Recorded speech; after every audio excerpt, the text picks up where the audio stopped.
Hola a todos los amigos de Filosofía Apuntes. Estamos a 14 de agosto del año 2023 con este apunte sobre el derecho de gentes. Ya algo habíamos visto del derecho de gentes con Santo Tomás de Aquino y con Francisco de Vitoria. Tenemos que acabar con este tema porque realmente es uno de los temas en los que hay mucha discusión. Mucha discusión. Y en el vasto tapiz de la evolución jurídica, el derecho de gentes será conocido como el derecho internacional o también derecho internacional público. Emerge como un componente crucial que ha moldeado la interacción entre naciones y culturas a lo largo de los siglos. Este cuerpo de normas y principios que rige la relación entre estados y actores internacionales tiene sus raíces hundidas en la historia ancestral de la humanidad. Por lo tanto, su importancia es absoluta. Vamos a ver entonces el derecho de gentes, cómo ha evolucionado desde su comienzo. Y no sé si decir final, porque la verdad es que el derecho de gentes continúa con el derecho internacional. Bueno, vamos a ver eso en los siguientes apuntes de filosofía.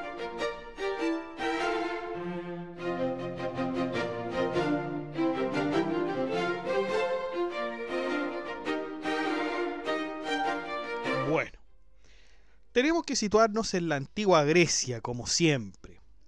El desarrollo del concepto de derecho no existía en la antigua Grecia como lo entendemos ahora, pues esta idea se desarrollaría más en la antigua Roma.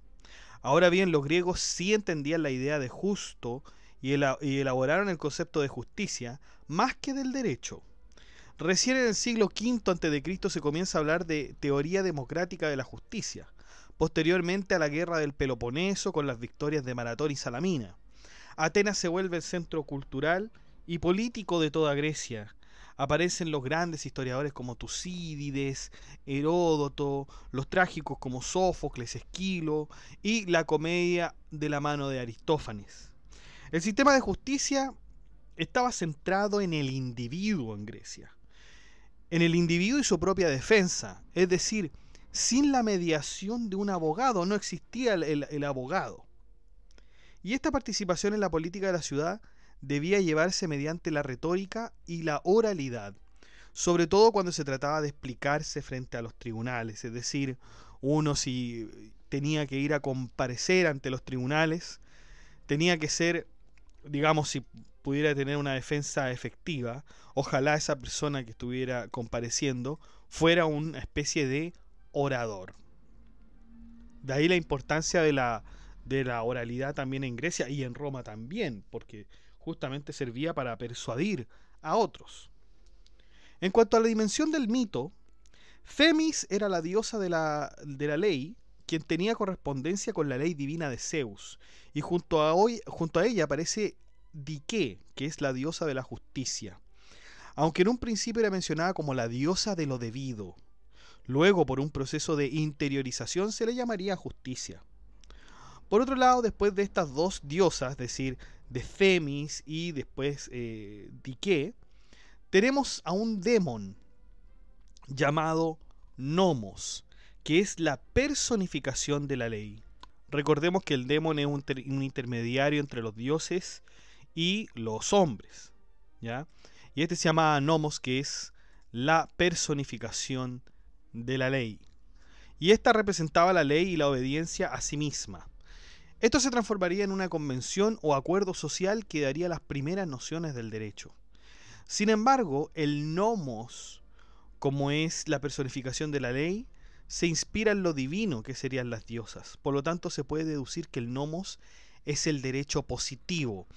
¿Qué queremos decir con derecho positivo? El derecho que está escrito en una ley. Por lo tanto, tenemos dos cosas. Tenemos la justicia con Dike y Themis con la ley propiamente tal. Pero la ley que es anterior a la ley escrita. ¿Cuál será esa ley que es anterior a la ley escrita? La ley natural. La ley natural. Por ejemplo, la ley natural podría ser, bueno, lo vamos a ver en todo caso, pero son todos aquellos principios que son anteriores al hombre. Nosotros, a ver, el hombre nace, pero antes del hombre ya había una naturaleza en la que estaba inmerso. Y toda esa naturaleza tiene leyes. Y por lo tanto el hombre en su desarrollo va buscando cuáles son las leyes naturales, pero de él mismo. ¿Mm?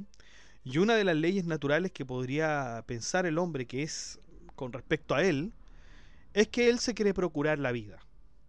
Por lo tanto, cosas de derecho natural o de ley natural podrían ser que el hombre, obviamente, frente a toda adversidad, siempre quiere procurarse la vida, quiere estar en paz.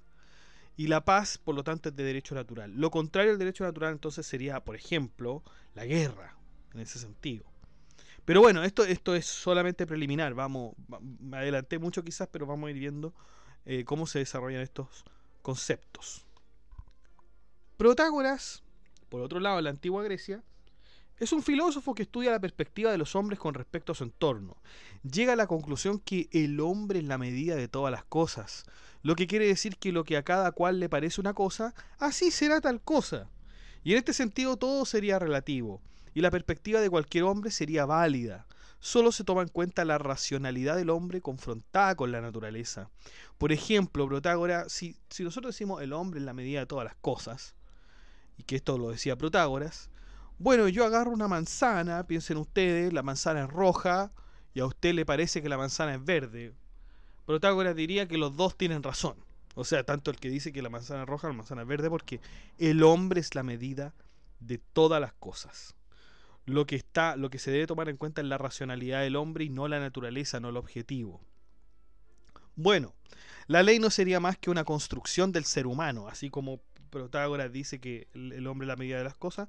Bueno, la ley entonces es una construcción del ser humano y en consecuencia la opinión de los ciudadanos es válida como la de cualquiera con respecto a las leyes. Todos tienen razón con respecto a las leyes. Y esto, uno podría pensar, pero esto es totalmente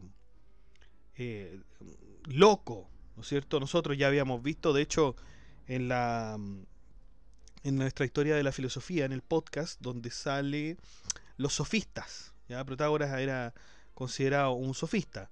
Y claro, pues, o sea, ustedes pueden darse cuenta que si yo digo que una manzana es roja y otro dice que es verde y los dos estamos en la razón, o sea, se cometerían muchos errores y muchos malentendidos. O sea, no podríamos ponernos de acuerdo en ninguna cuestión mínima.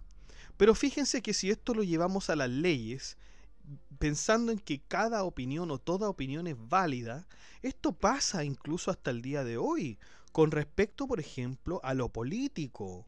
Piensen ustedes en el sistema de votación.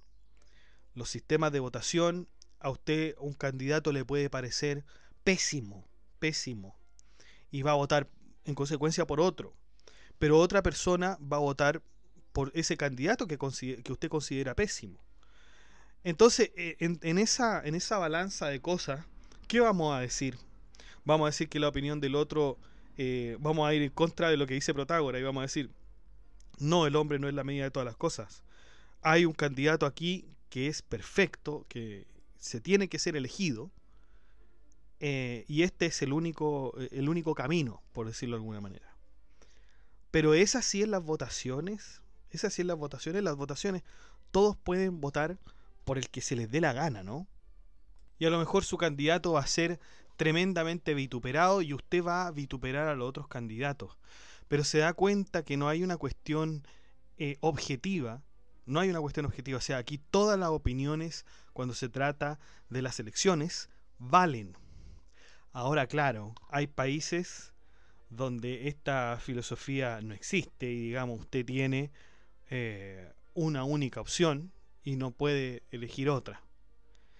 Y ahí no estaría la visión, digamos, de Protágoras. Ahora, ¿cómo le va a esos países? Bueno, sigamos entonces con Trasímaco. El sofista Trasímaco, que aparece en la República de Platón, nos habla sobre la justicia y su relación con la naturaleza. Nos dice que la ley del más fuerte es ley natural. Las leyes solo impiden la naturalidad del hombre, que es anteponerse a otro. La justicia es ignorancia y la verdadera virtud es la injusticia, perdón. La verdadera virtud es la injusticia.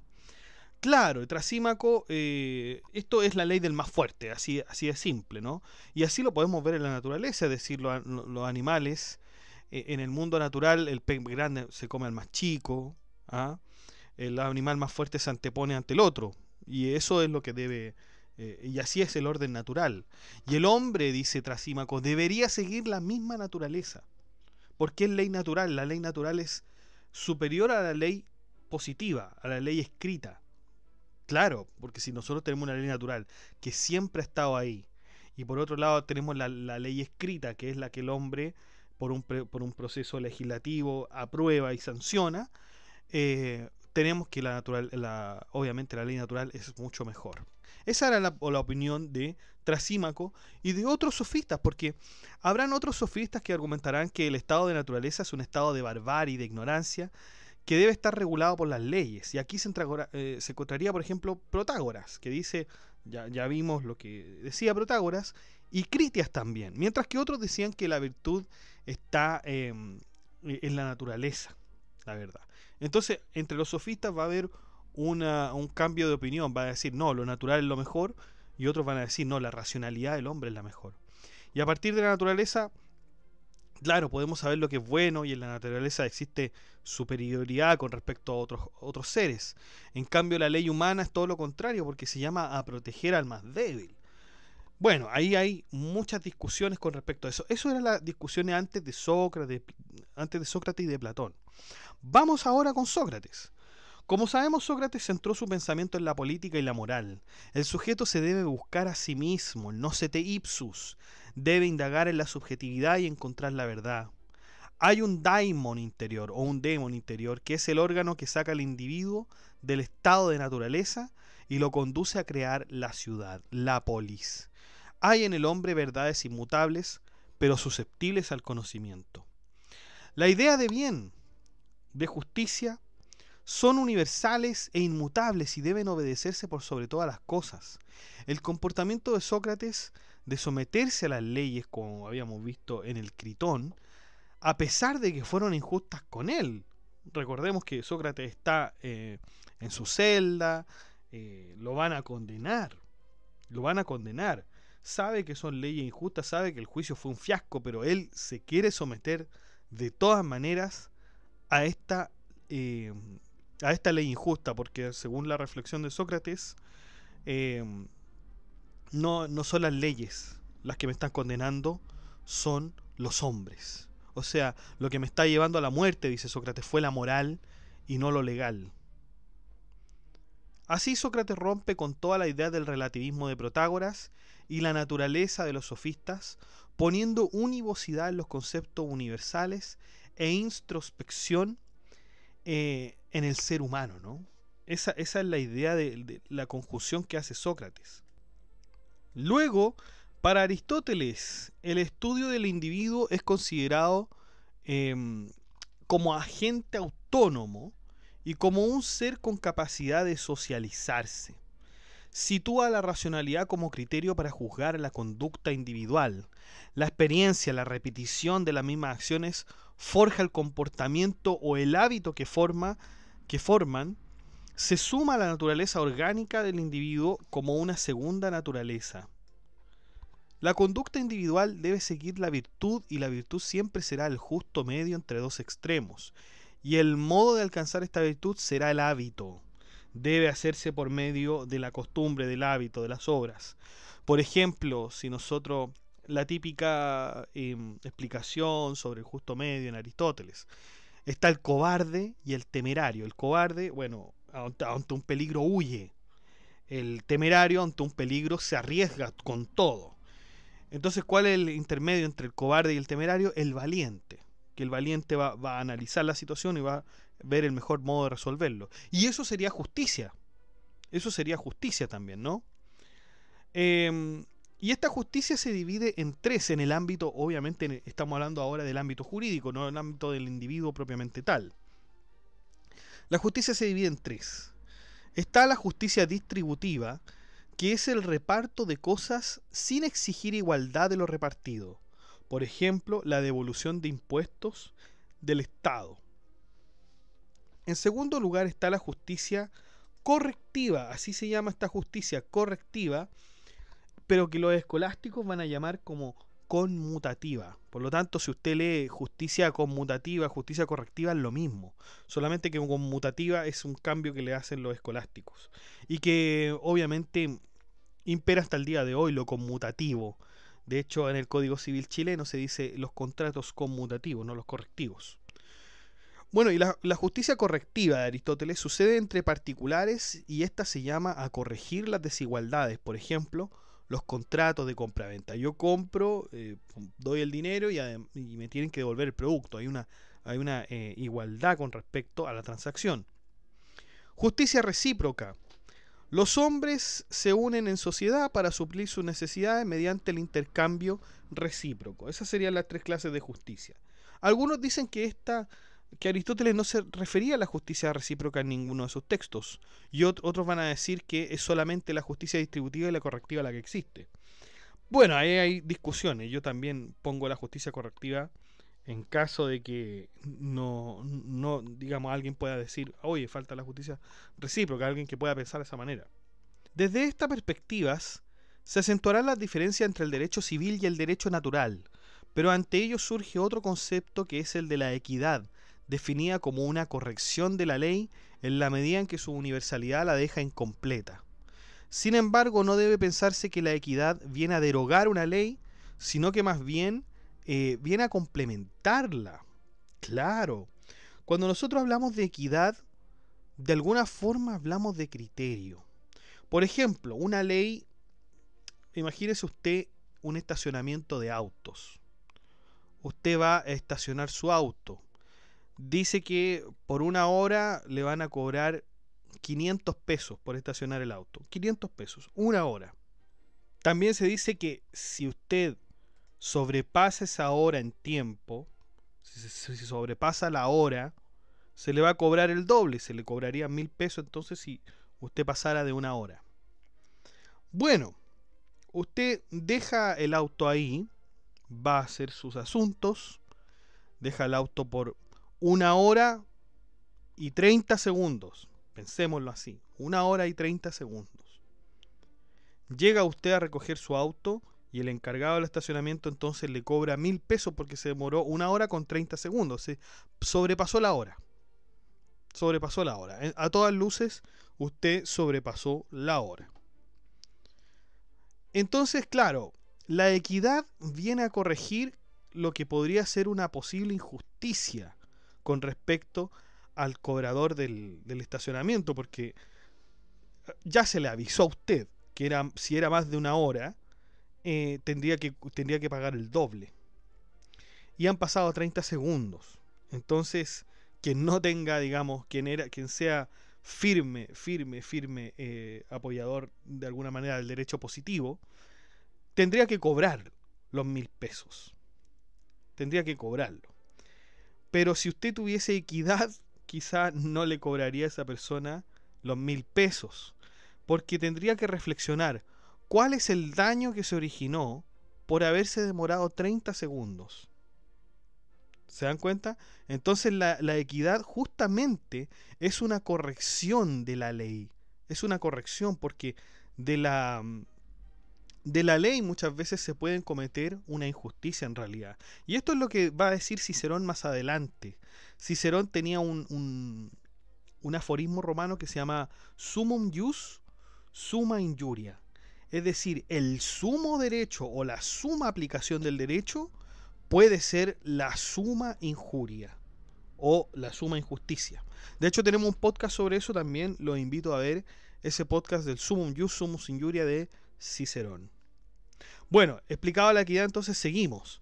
Cuando se redactan las leyes sobre la base de la equidad y la justicia, se debe tener en cuenta las costumbres y características internas del país.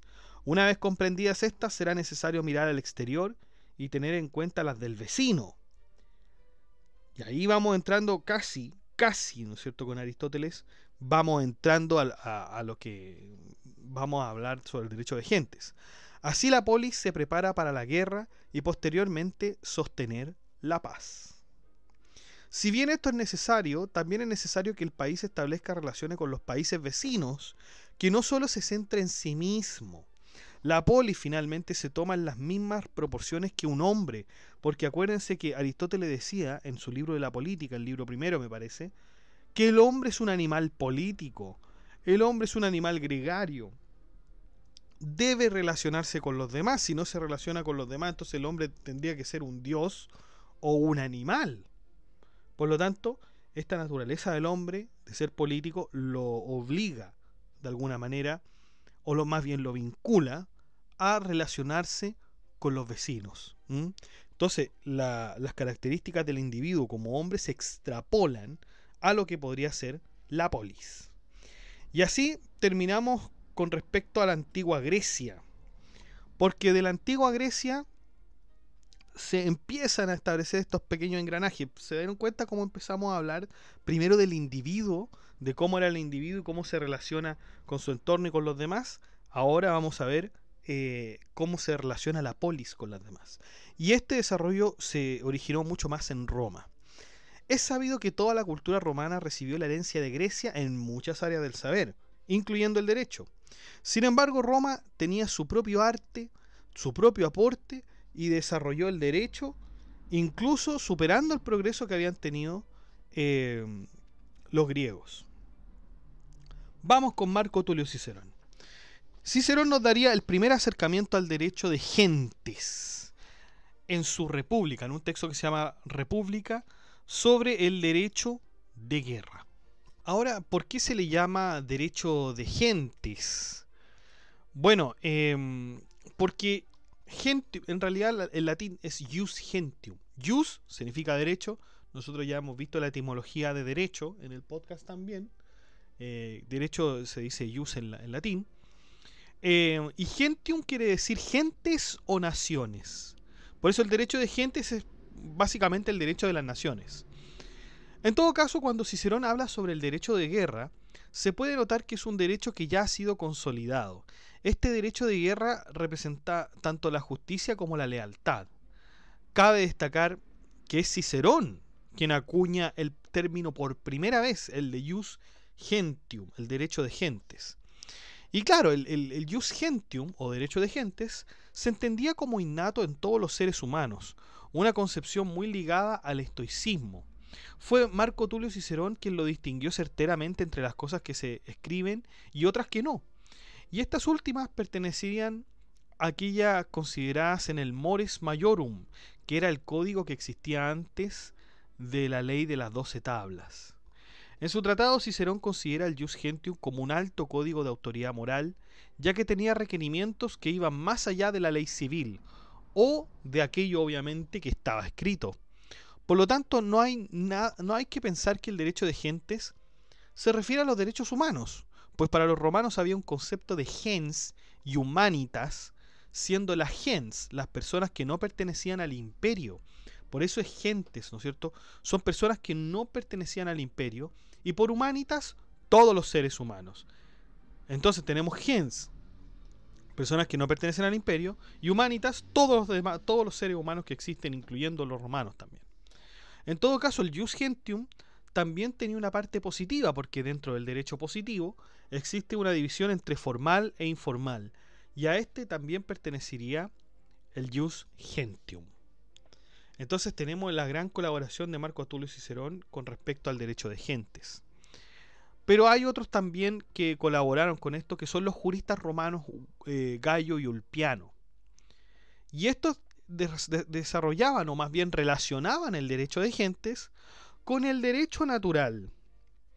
Gayo lo definía de la siguiente manera: decía: lo que la razón natural estableció entre todos los hombres y es observado igualmente entre todas las gentes.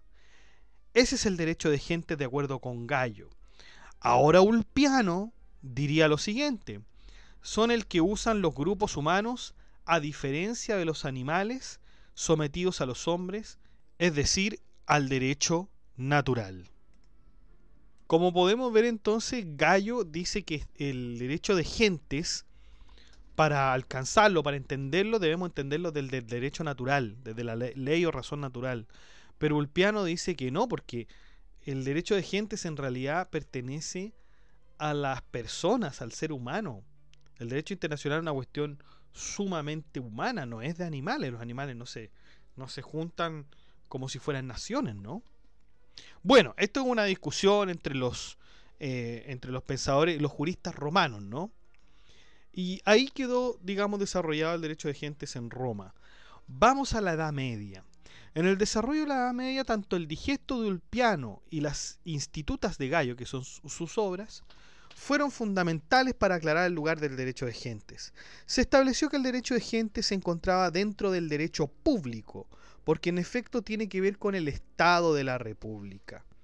Este es exclusivo del derecho humano, pues no pertenece a los animales, y en este sentido el derecho de gentes no se encuentra en el derecho natural, dicen los medievales. Las competencias del derecho de gentes serían las siguientes: la legítima ocupación de territorios, el uso de la guerra, tratados para imponer término en la guerra, práctica de la servidumbre y prohibición de contraer matrimonio con personas extranjeras. Sin embargo, todo esto se da en el ámbito legal e institucional, pero debemos ver el derecho de gente desde el punto de vista filosófico. Y para eso tenemos a Santo Tomás de Aquino, que en la Suma Teológica, cuestión 95, prima secundaria, es decir, la segunda parte de la primera parte, el Aquinate divide el derecho de la siguiente manera. Dice: el derecho positivo se divide en derecho de gentes y derecho civil. Por lo tanto, para Santo Tomás de Aquino, el derecho de gentes está en el derecho positivo, está en el derecho escrito, no está en el derecho natural. Pero fíjense lo que nos deja Santo Tomás de Aquino con estas observaciones, porque nos deja una especie de ambigüedad. Porque después de esto dice que hay que distinguir entre derecho natural en sentido absoluto y otro en el sentido de sus consecuencias. Por ejemplo, la servidumbre, que habíamos dicho que era de derecho natural, porque claro, la servidumbre, piénsenlo ustedes, es de derecho natural. Un hombre superior somete al inferior. Eso es de derecho natural. Por lo tanto, en el ámbito del derecho de gentes, la servidumbre es vista desde el punto de vista de las consecuencias. O sea, en el derecho de gente hay servidumbre. Un país más grande somete a uno más chico. Por lo tanto, podríamos decir básicamente que el derecho de gentes sí pertenece al derecho natural, porque eso no se tiene que escribir. No pasa por una cuestión de derecho positivo, no hay que escribirlo. Un país llega y somete a otro país sin tener ninguna especie de tratado o algo así. Bueno, puede ser ahora, ahora quizás puede ser, pero en esos tiempos no. En ese tiempo imagínense si hay un país que ataca a otro y el otro es más grande, el otro lo va a someter, el más grande. Entonces esto parece ser un poco confuso, porque entonces si es de derecho natural, ¿por qué entonces Santo Tomás nos dice que el derecho positivo se divide en derecho de gente y derecho civil? Bueno, Santo Tomás, como divide el derecho natural en dos, en primer lugar tenemos su sentido primario del derecho natural, esos principios evidentes y conocidos por todos. La servidumbre, por ejemplo, o sea, la superioridad y la inferioridad entre los hombres, es una cuestión evidente. ¿Y esto se puede extrapolar a los países? Claro, también se puede extrapolar a los países. Pero el derecho de gente, dice Santo Tomás de Aquino, está más bien en el ámbito secundario del derecho natural. Porque una cosa es decir, ya, los principios evidentes y conocidos por todos. Y otra cosa es decir, las consecuencias que se derivan de aquellas acciones. Es decir, si de derecho natural nosotros sabemos que hay hombres superiores y otros inferiores, perfecto, el más grande somete al más chico, el superior somete al inferior, pero de eso se derivan consecuencias. Y ahí está el derecho de gentes. En aquellas consecuencias está el derecho de gentes. No está en los principios evidentes, porque no es evidente que todos, con el derecho de gentes, no es evidente que todos opinemos igual. Puede ser que en un país extranjero la paz no sea una cuestión general, no sea una cuestión de principio. Quizás para otra nación es la guerra permanente. Puede ser, digamos. En cambio para otros es la paz. Por lo tanto no sería el derecho de gentes, no sería de derecho natural con respecto a su ámbito primario. Porque no todos piensan, en principio no todos piensan igual. Pero sí en su esfera secundaria, en su esfera de las conclusiones. Ahí sí estaría el derecho de gentes. Cuando ya se somete al otro país y decimos, ¿qué vamos a hacer con esto? Se somete a los prisioneros de guerra de otro país, bueno, ¿qué vamos a hacer con ellos? Se somete quizá al embajador, al diplomático, ¿qué vamos a hacer con ellos? Ahí actúa el derecho de gentes, pero no antes. Antes hay solamente derecho natural. El derecho de gentes, de acuerdo con Santo Tomás de Aquino, sería en la posición secundaria del derecho natural, con respecto a sus conclusiones. Pero aún así, fíjense, aún así con esta buena explicación de Santo Tomás de Aquino, sigue existiendo mucha ambigüedad, sigue existiendo mucho debate entre los intelectuales, a pesar de que Tomás de Aquino haya puesto esta división. Realmente sigue existiendo ambigüedad. Pareciera ser que Tomás de Aquino quizás enredó mucho más las cosas incluso. Bueno, vamos a verlo. Después de Santo Tomás de Aquino nos vamos al Renacimiento con Don Francisco de Vitoria, que ha sido el filósofo que hemos visto últimamente, que ya nos quedan unas 3, 4 obras yo creo para terminar la obra de Francisco de Vitoria. Digamos las obras que están disponibles en la web, porque no todas están disponibles realmente. Francisco de Vitoria nos dice que todo aquello que no es de derecho natural es de derecho positivo. Y así el derecho natural tiene 3 juicios naturales. En principio son los principios rectos y evidentes por todos. Lo mismo que decía Santo Tomás, hay principios rectos y evidentes por todos. Por ejemplo, el no matarás. Es un principio evidente por todos. Nadie quiere matar porque nadie quiere que lo maten. Y eso se supone que es una cuestión natural. El hombre, como habíamos dicho anteriormente, se procura la vida. El hombre no quiere matar porque sabe que en consecuencia va a recibir una respuesta y lo pueden matar a él también. Por lo tanto, es evidente que el estado general, el status quo es la paz. Por lo tanto, con respecto al derecho natural, el principio recto y evidente, no matarás, dice Vitoria, un ejemplo. En segundo lugar, conclusiones deducidas de principios evidentes. Lo mismo que Santo Tomás de Aquino hace con la división del derecho natural que explicábamos anteriormente. Las consecuencias. Entonces, claro, si tenemos como principio evidente no matarás, como consecuencia tenemos no hagas a otro lo que no quieras para ti. Y finalmente tenemos otro juicio natural. Es decir, Vitoria añade uno más con respecto a lo que decía Santo Tomás. Que lo percibido en el sentido moral es como algo dañino. Es decir, lo que es percibido puede ser considerado como un daño moral, ¿no? En fin, el derecho natural pertenece a todos los principios, conclusiones y consecuencias que el hombre puede conocer naturalmente por medio del entendimiento. Como podemos ver de acuerdo a Vitoria, el derecho natural siempre se da con respecto a otro. Y en este caso tenemos un tipo de igualdad intrínseca, por ejemplo, la devolución de lo prestado. Luego tenemos otro tipo de igualdad que es extrínseca, relacionada con la división entre lo público y lo privado. Y es en esta segunda división en la que se encuentra el derecho de gentes, pues este se ordena a la paz y a la concordia, cuestiones de carácter público. Es decir, Vitoria está situando el derecho de gentes en el carácter público, lo está llevando a otra dimensión. Lo que tiene igualdad en sí mismo siempre es de derecho natural, pero aquella igualdad que debe ser planteada por el ser humano debe ser siempre de derecho de gentes. Ahora, claro, existen posturas contradictorias que establecen que el derecho de gentes es distinto en derechos. Por ejemplo, los eclesiásticos lo ponen en el derecho positivo. O sea, Santo Tomás de Aquino hacía lo mismo. Pone el derecho de gentes en el derecho positivo. Pero los juristas lo ponen en el derecho natural. Claro, ¿y por qué lo ponen en el derecho natural los juristas? Los juristas dicen que el derecho de gentes es de derecho natural porque en este derecho se incluye todas las cosas de los hombres y los animales. Claro, el derecho natural no solo se enfoca a los hombres, se enfoca, acuérdense que son, el derecho natural se dice de principios anteriores al hombre, como habíamos dicho.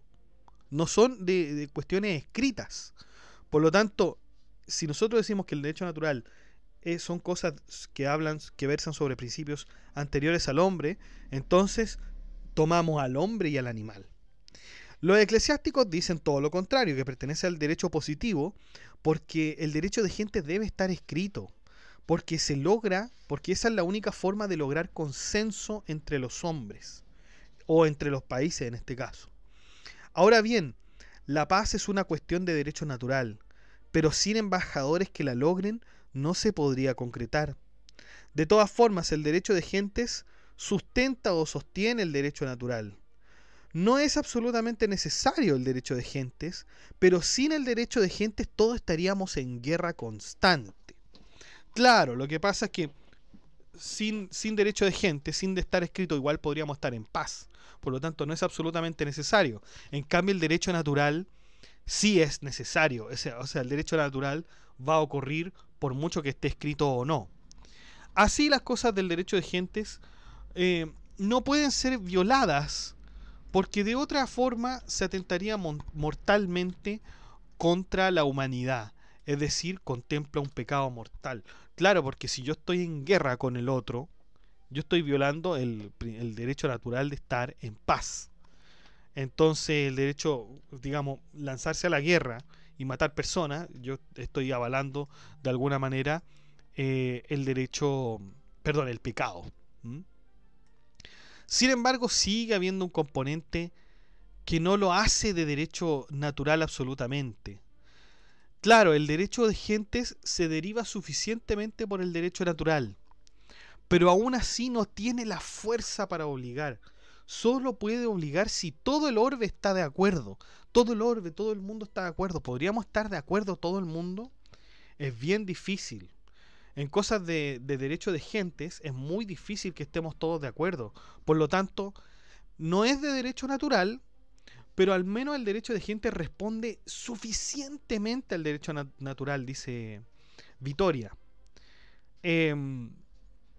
Entonces, si bien el derecho de gente se encuentra de alguna forma en el derecho natural, estrictamente o en específico, el derecho de gentes es un derecho positivo. Se tiene que escriturar, al tener que debe ser establecido por un acuerdo común. ¿Mm? Por lo tanto, Vitoria, digamos, siendo más ecléctico en este caso, diría que el derecho de gentes responde suficientemente al derecho natural, pero en su sustancia, en lo concreto, es escrito. Es escrito. Vamos entonces con otro filósofo muy interesante que no hemos visto, pero que vamos a ver, que se llama Francisco de Suárez. Y Francisco de Suárez nos dice que el derecho de gentes tiene un componente universal que comparten todas las naciones. Ah, perfecto, parece que entonces Suárez lo está llevando al derecho natural. ¿Y cuál es esa cuestión que tiene el derecho de gentes que es natural a todos? La costumbre. La costumbre es universal a todos. La costumbre. De hecho, si ustedes... atención aquí los estudiantes de Derecho que estudian Derecho Internacional Público. Si yo les pregunto, nómbreme alguna fuente del Derecho Internacional Público, ¿cuáles nombrarían?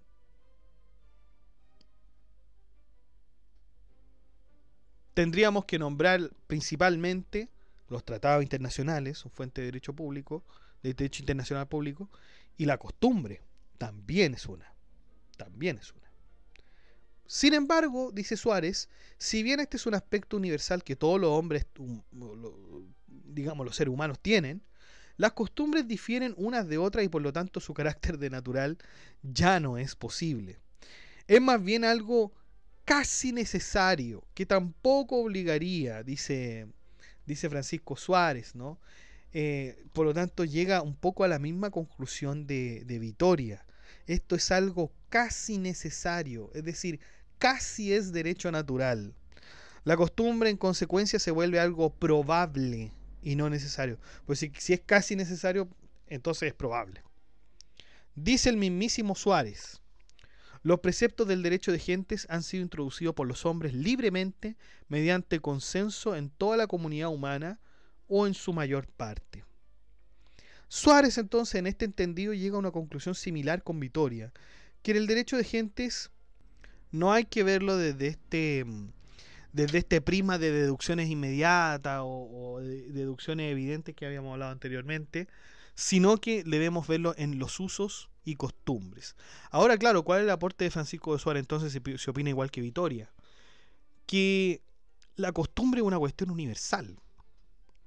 Es una cuestión universal, está en todas las personas. Claro, las costumbres difieren una de otra, pero es muy interesante ver que la costumbre es una cuestión internacional, que no hay pueblo que no tenga costumbres, digamos. Eso podría ser.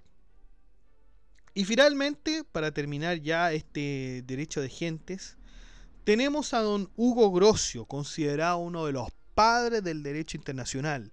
El jurista ponía el derecho de gentes en distintas instituciones.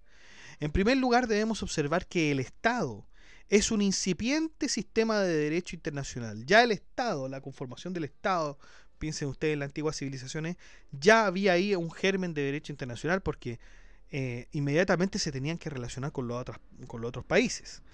Y en consecuencia el derecho de gentes está en las obligaciones y los derechos de los estados.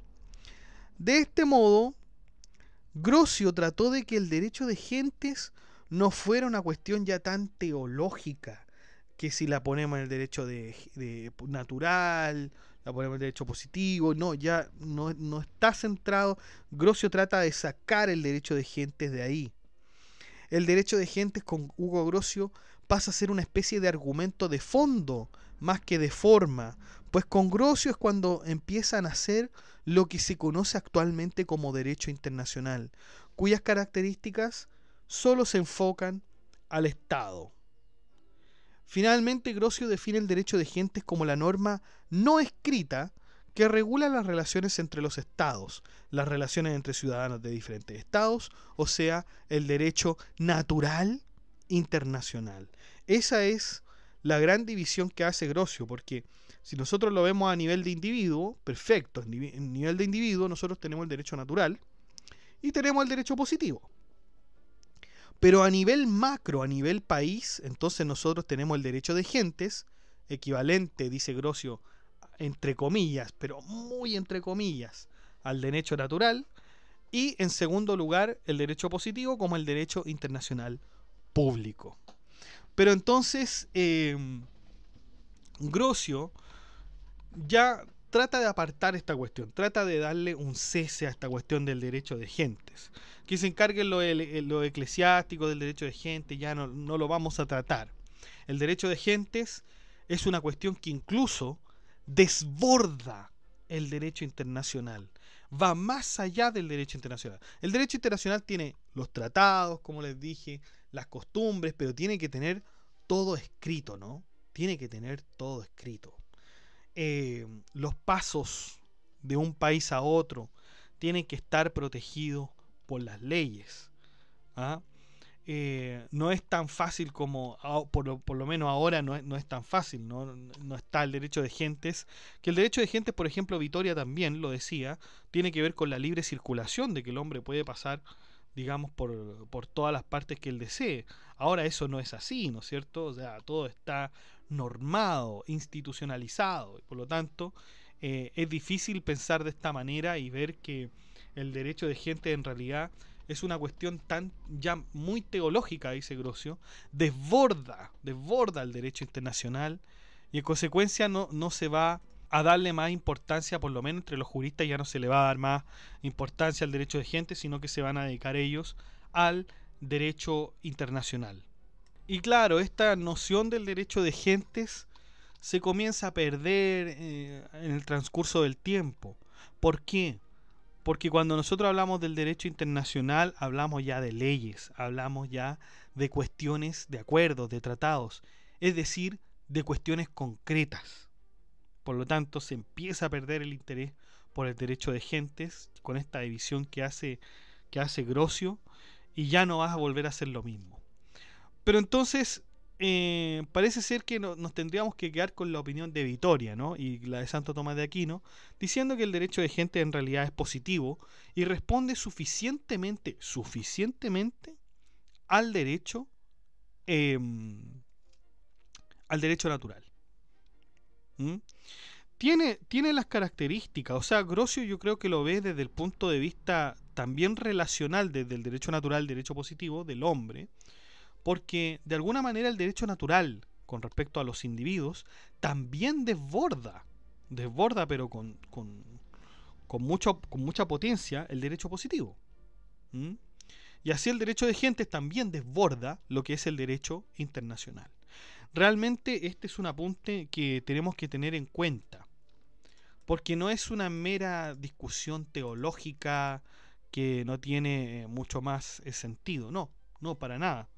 De hecho, les voy a decir, chicos, que esto nos va a servir mucho para después desarrollar lo que se llama el derecho comercial o el concepto de comercio, que lo vamos a ver más adelante a propósito de la escuela de Salamanca.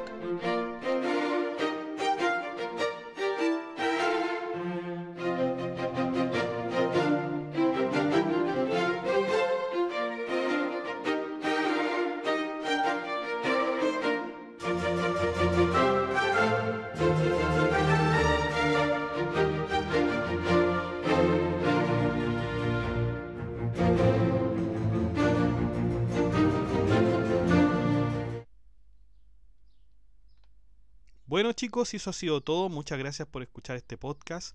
Si les gustó, de like, comente, comparta, suscríbase, acceda al blog que está en la descripción, haga soporte en PayPal y en Patreon. Saludamos a nuestros mecenas romanos que son Abstract Panicker, Emanuel Mendoza González, Ricardo y Rosario Canaval, que nos aportan con sus membresías como mecenas romanos. Muchas gracias chicos y un saludo. Saludamos también a nuestro mecenas medieval que es Gab Welther, que tiene una membresía que es superior porque disfruta del anticipo de videos. Muchas gracias Gab Welther, un saludo y un abrazo también para ti.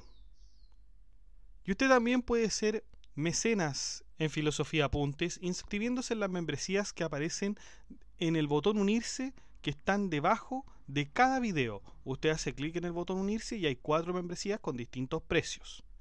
Si hay algún precio que no le acomode, entonces de todas maneras usted puede colaborar con nuestro canal haciendo clic en el botón gracias, y ahí usted pone la suma que usted considere más cómoda para colaborar con este proyecto educativo que es Filosofía Apuntes. Muchas gracias, que estén bien, cuídense, chao.